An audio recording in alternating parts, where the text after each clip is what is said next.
Gentleman's time has expired. The chair now recognizes Mr. Cummings for 5 minutes. Mr. Prince, you're a very impressive witness, and I just want to ask you a few questions that cause me some concern that seems to go counter to some of the things that you've said. And I'm wondering whether Blackwater is actually helping our military or hurting them. Frankly, I'm concerned that the ordinary Iraqi may not be able to distinguish military actions from contractor actions. They view them all as American actions. Now, I want to go back to this incident that we've been talking about for the last few minutes, the 2006 Christmas Eve incident, where the drunken Blackwater officials shot and killed a guard of the Iraqi vice president, which is basically like killing a Secret Service person guarding our vice president. When this incident first happened, an Arab television station ran an incorrect story saying that a, quote, drunken U.S. soldier, unquote, killed the Iraqi vice president's guard. Were you aware of this incorrect press report? No, sir, I was not.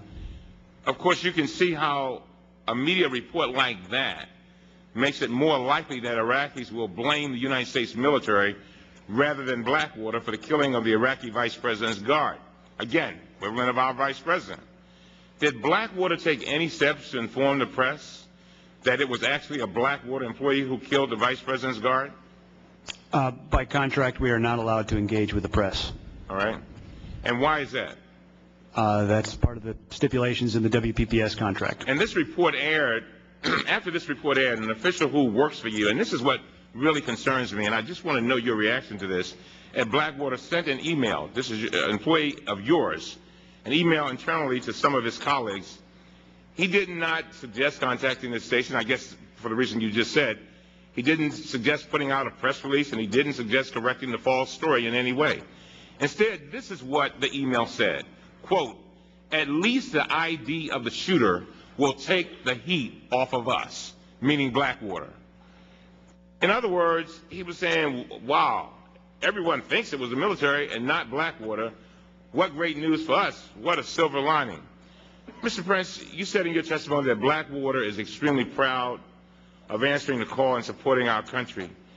Did anyone in your organization ever raise any concerns that allowing a false story to continue might lead to retaliation or insurgent activity against our troops?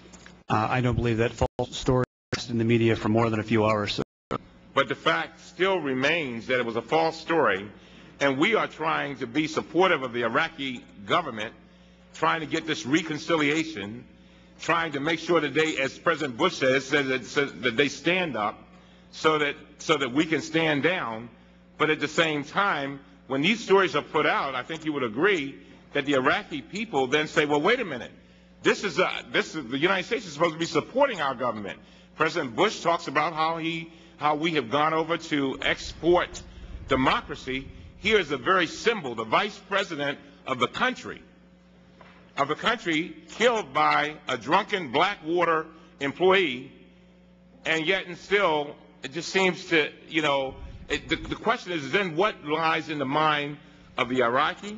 What lies in the mind of those people who may have wanted to cooperate with our security over there, but then they say, well, wait a minute, if they, United States soldiers, but it really Blackwater is doing this to the very government that we are supposed to be supporting, then what does that say, and why should we support the United States?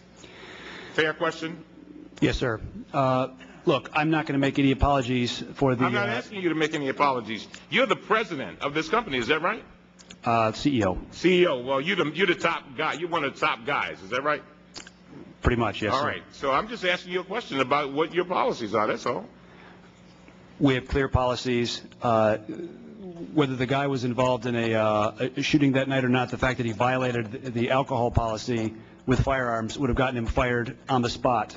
That's why we fire people. We hold them independently accountable. The guy slipped away from the party. He was by himself. I'm confident that if he had been with another guy from Blackwater, the other guy would have stopped him and said, enough. You know. So again, what Mr. Burton said, this was after hours in the green zone, wasn't it? This wasn't some mission, was it?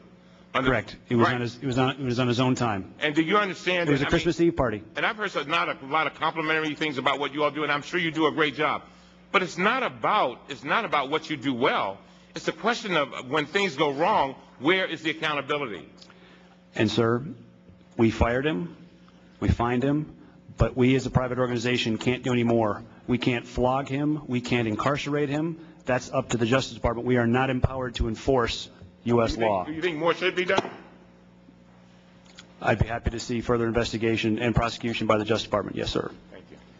And, I want to call on Mr. Micah next, but how much did you fine him? Multiple thousands of dollars, sir. I don't know the exact number, but whatever we had left due him in pay, I believe we withheld, and plus his plane ticket. Okay, thank you. Mr.